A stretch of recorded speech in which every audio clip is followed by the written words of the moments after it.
안녕하세요. 인생컨닝입니다. 네, 오늘은 변호사 생활을 하면서 느낀 점에 대해서 말씀드려보려고 하는데 편안하게 들어주시면 될 것 같아요. 뭐 절대적인 진리도 아니니까요. 네, 오늘 주제는 미친놈은 피해라 입니다. 제가 간혹 사건을 하면서 접하는 케이스인데 길을 지나가다가 이상한 사람을 접합니다. 뭐 행패를 부리고 있거나 나한테 시비를 걸거나 갑자기 욕을 하거나 뭐 이런 사람들이 분명히 있어요. 이제 살다 보면 인터넷에서 글을 올릴 때도 이게 제가 유튜브 할 때도 그렇지만 이제 인터넷에서 글을 올리고 활동하다 보면은 갑자기 그냥 시비를 걸고 그냥 모든 게 불만이거나 저 사람이 마음에 안 들어서 뭔가 해코지를 하려고 하는 사람들이 분명히 있어요. 그리고 종종 접하게 되는 부분이 있는데 당연히 이제 합리적인 이유가 없이 그냥 그 사람이 싫거나 뭐 감정을 건드리는 말을 하는 거거든요. 여기에 반응해서 대응을 하고 서로 싸우게 되면서 오히려 정상적으로 열심히 잘 살던 분이 인생이 꼬이게 되는 케이스가 간혹 있어요. 예를 들면 공무원이셨는데 길을 걸어가다가 또는 뭐 술자리에서 술을 먹다가 상대방 테이블에서 시비를 건 거죠. 그러면 시비를 걸면 굳이 대응을 하기보다는 그냥 빠져나오거나 그냥 자리를 피하는 게 원래는 상책인데 거기서 이제 싸우기 시작을 하는 거죠. 그러다가 사건이 비화가 되거나 상대방이 이제 싸우다가 많이 다쳤거나 이렇게 되면 상대방이 먼저 시비를 걸었음에도 불구하고 실제로 타격은 자기가 훨씬 더 많이 입게 되는 거예요. 제가 이걸 한마디로 표현하면은 잃을 게 없는 사람하고는 절대로 싸우지 말라 이거거든요. 근데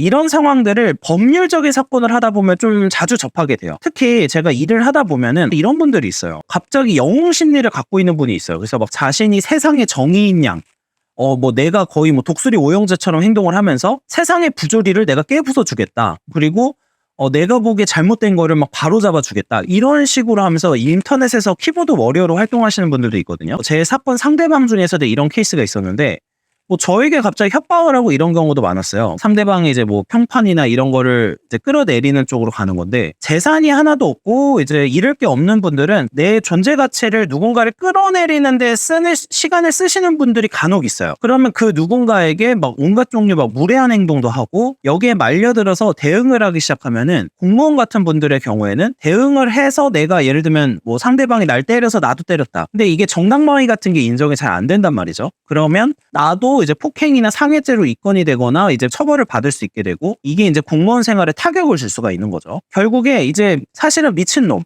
잃을 게 없는 놈들은 그냥 만나거나 상종하지 않고 만약에 그런 누군가가 자기한테 시비를 건다고 하더라도 그냥 피하는 게 사실은 무조건 상책인데 본인도 약간 저런 사람들을 바로잡아줘야겠다라든지 뭔가 그런 대응을 해야겠다라고 생각하면서 같이 오히려 사건이 꼬여버리는 그런 케이스가 간혹 나오게 돼요. 대응을 하면 오히려 내 평판을 위태롭게 한다. 그리고 쌓은 명성이 이런 한 케이스나 어떤 사건으로 인해서 갑자기 뭐 평가가 안 좋아지게 되거나 이렇게 될 수가 있다. 물론 법적으로 이제 무조건 대응을 해야 되는 상황이 있어요. 뭐 그렇긴 하지만 법적으로 대응을 할 게 있으면 대응을 하되 과도하게 대응하면 안 되고 그냥 거기서 즉시 그냥 이런 식으로 대응하지 말고 그 자리를 피한 다음에 법적으로 대응을 해야 되는데 화가 나게 되고 여러 가지 자기의 감정 절제가 안 되게 되면은 거기에 대응하게 되면서 자기의 인생도 약간 꼬여버리게 되는 그런 케이스가 종종 있습니다. 잃을 게 없는 사람과 싸우면 사실 싸움장 자체가 기울어진 운동장이에요. 불공평해요. 그러니까 상대는 져봐야 아무런 걱정이 없고 타격이 없어요. 아무런 불이익이 없습니다. 뭐 져봐야 그냥 어차피 그 사람이 그 사람이에요. 그러니까 모든 것을 이미 잃은 상황이기 때문에 수치심도 없어요. 그래서 싸워서 이겨봐야 상대방을 열받게도 못해요. 설령 싸워서 이긴다고 하더라도 실익이 없는 싸움이기 때문에 할 필요가 전혀 없다고 생각을 하는 거죠. 근데 이제 제가 사건을 수행하다 보면은 상대방이 이런 식으로 뭔가 시비를 걸거나 할 때 이거에 대해 대응을 하면서 오히려 이제 벌집을 쑤시는 것처럼 되는 케이스들이 있어요. 간혹 이런 케이스 접해요. 한 소송을 자기의 평생 30년, 40년을 갈아 넣으시는 분이 있어요. 제가 일을 하면서 경험했던 케이스 중에 어떤 게 있었냐면 재산 가액으로는 한 3천만 원 정도 되는 사건이었어요.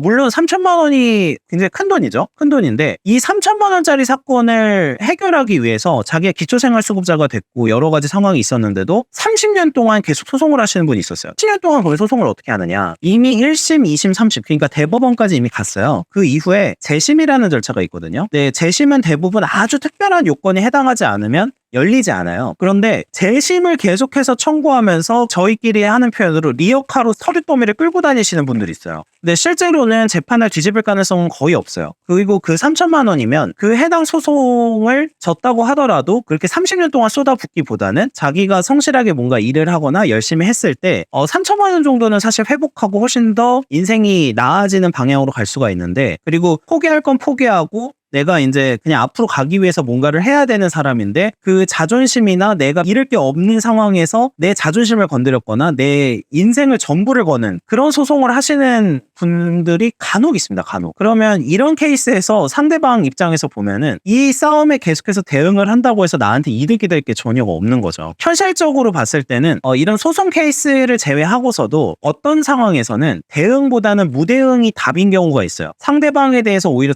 이제 대응을 하게 되면 자극을 하게 되는 케이스도 있기 때문에 싸움이 계속 길어지는 거죠. 어떤 때는 물론 경찰이나 이게 법적으로 절차를 취해서 이제 도움을 받아야 되겠지만 아까 말씀드린 예를 들면 길을 지나가다가 갑자기 상대쪽에서 시비를 걸었다거나 이런 케이스에서는 굳이 대응을 하는 게 이제 실패하는 전략이고 잃을 게 없는 사람들을 상대로 해서는 뭔가 얻을 수 있는 것이 없다는 거죠. 자기의 인생에 이제 피해가 되는 행동들을 이제 안 하는 게 원래는 바람직한데 간혹 이제 제가 사건을 경험하다 보면 이제 스스로 통제를 못해서 이상한 사람, 그러니까 잃을 게 없는 미친 사람들에 대해서 대응을 하면서 수렁으로 빠져드는 그런 케이스들이 간혹 있다. 그래서 살다 보면은 이런 케이스를 반드시 접하게 되는데 이런 경우에 한 번 좀 참아주고 그냥 그 자리를 피해주는 게 무조건 인생으로서 보면은 이득일 때가 많은 것 같습니다. 네, 시청해주셔서 감사합니다.